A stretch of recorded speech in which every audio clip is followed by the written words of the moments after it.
Next, we have some basic misunderstandings about testing ammunition and what represents the human body. Some people believe that they should test ammunition in some substance other than ballistics gel, because ballistics gel is a uniform substance, and therefore not like the human body, which has bone, differing tissue densities, and is not a completely uniform substance. These people will say things like, "I've never been attacked by a block of jello," and then proceed to talk about how a watermelon covered in ribs represents a human without realizing the massive flaw in their thought process. There is a great quote from a scientific paper that was written after a mass shooting that I'd like to read to you. Quote, "Distortion of scientific method, oftentimes to substantiate emotional arguments or to increase publicity in political action, poses an especially serious threat in the field of gunshot injury. Shooting watermelons for television demonstration and then claiming identical effects in the human body is a good example of such distortion. The human body certainly possesses a great deal more elasticity and resiliency than a watermelon." End quote. Many of you have probably seen Paul Harrel's Meat Target and heard him explain that he uses oranges to represent lung tissue. First of all, you can stick a steak knife in an orange and it will stay exactly there. You just can't do that with lung tissue. Second of all, oranges are pretty dense because of all the water in them. Lungs, on the other hand, are soft and light. If you are particularly creative and you want to find a substance that actually represents lung tissue in both elasticity and density, go ahead. I've listed the specific density of lungs as well as other organs. Finally, scientists have compared both 10% and 20% ballistics gelatin to a simulated thorax made with pig organs, ribs, and meat. The results are unsurprising. Projectiles give significantly less penetration in 20% gelatin than the simulated thorax, and 10% gelatin is a better representation. Also, the permanent damage in the simulated thorax was less than that of the gelatin blocks. This makes sense because gelatin is intended to represent muscle, which shows more damage than less dense lung tissue. To illustrate this point, despite the fact that rifle rounds were used, the damage to the lungs was typically limited only to the diameter of the bullets used. Obviously, some rifle rounds can do significant damage to the lungs, basically liquefying them, but the point still stands that lungs can receive less damage than muscle.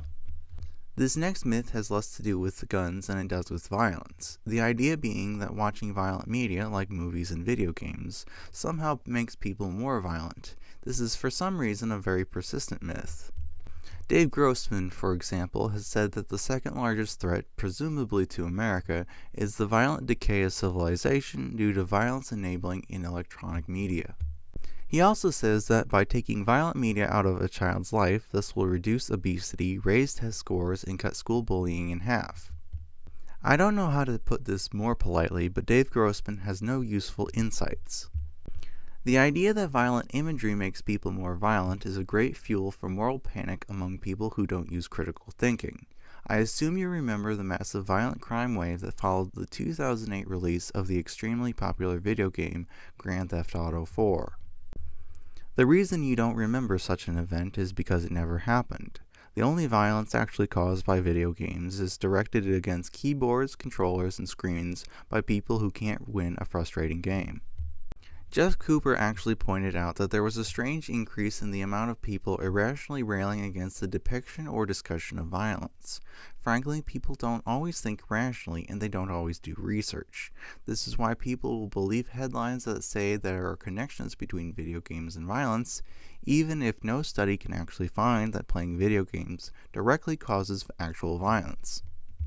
The next thing I want to talk about is double-action handguns. Jeff Cooper has been quite critical of double-action handguns, and he frequently uses the older term trigger cocking to describe them.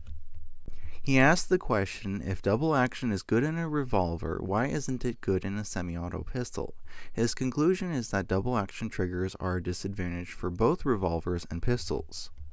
He goes on to say that military and police bureaucrats are probably more concerned about preventing accidental discharges than actual gunfighting, and this is essentially why double-action triggers are chosen. For the sake of context, Jeff Cooper frequently uses the straw man fallacy and the appeal to authority fallacy. He will attack a straw man that holds a different opinion than him in an attempt to show that people who disagree with him are uninformed and wrong. Then he will essentially say that he and the people who agree with him are the authority on the matter because they have experience. I will agree with him that double-action pistols are in fact a disadvantage that has to be overcome due to their high trigger weight. However, for revolvers, the ability to fire double-action is unquestionably an advantage in combat and in defense against dangerous animals. To illustrate this point, we have a letter from a soldier written to Robert Adams, the inventor of the first double-action revolver. This letter goes on to state that the soldier had used one of the largest-sized Adams revolvers to shoot multiple people at close range, and that he certainly would have been dead if he had had to cock the revolver for each shot, as he was bayoneted in the thigh immediately after firing at the fourth man. Likewise, we have a story of a bear attack that illustrates what a disadvantage it is firing a revolver single action. The man fired a warning shot with his .44 Magnum as the bear started to charge at him. The sow was 15 yards away when he fired the shot. By the time he had cocked the revolver again, she was 3 yards away, and when he fired again, he was lucky enough to hit her in the head, and she stopped literally 5 feet away from him. If he had missed the head, it might have ended very badly for him. So don't fire warning shots, and definitely don't carry single action only revolvers in bear country.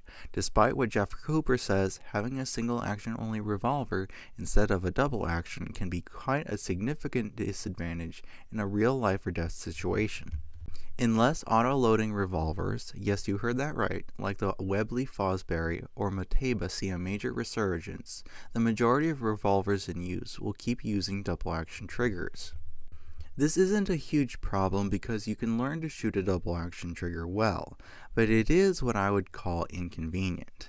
When double-action revolvers were first invented, it was soon noticed that the heavy trigger degraded the practical accuracy of the soldiers that were used to single action. They inevitably shot high with the heavy double-action triggers.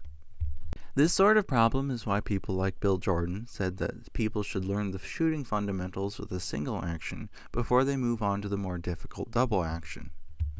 Likewise, when revolvers were still dominating shooting sports, competitors went to a lot of effort to polish and smooth the trigger pulls. They even significantly reduced the trigger pull by cutting off some of the mainspring. Obviously, reducing the amount of force hitting the primer can reduce reliability to the point that once you get below 4 pounds, the gun will have misfires whenever it starts to get dirty, not the sort of thing that you would want to bet your life on. Generally, I think reducing springs or replacing them with lighter springs is a bad idea. It would be a far better idea, in my opinion, to make a revolver with a trigger and trigger mechanism that gives the user superior mechanical leverage instead of reducing the power of the mainspring to the point where reliability is questionable. The 1902 Philippine model's very large trigger was at least some sort of an attempt to solve this problem. In this case, it was absolutely necessary due to the very strong mainspring on that revolver. The very strong spring was necessary because of the insensitive primers on the 45 Colt ammunition that was available at the time, and the result was an extremely heavy 28-pound double-action trigger pull. However, the 1902's design was really not thought through that much because the grip and grip angle directly undermines your ability to gain leverage on the trigger. Likewise, the long trigger would probably considerably be more of an advantage if it was straighter. Limited capacity and the necessity for double-action triggers are the two main limitations of revolvers. Like I've said before, the reason why the revolver replaced the single shot was because of capacity, and this is why the higher capacity semi-autos have largely replaced the revolver. You can also get cartridges like the 357 SIG that gives 357 Magnum power in a semi-auto, and the 460 Roland that gives 44 Magnum power in a semi-auto. So from a technical perspective, revolvers have limited advantages. However, from a practical perspective, 357 SIG and 460 Roland are not particularly common cartridges. This may be a moot point, however, because Magnum cartridges are definitely not a necessity for gunfighting or dangerous animal defense. Also, I think the largest practical advantage that a revolver has would be in the situation that your arm has been damaged by an animal or a bullet. The revolver does not need to be held firmly to cycle the action like a semi-auto would.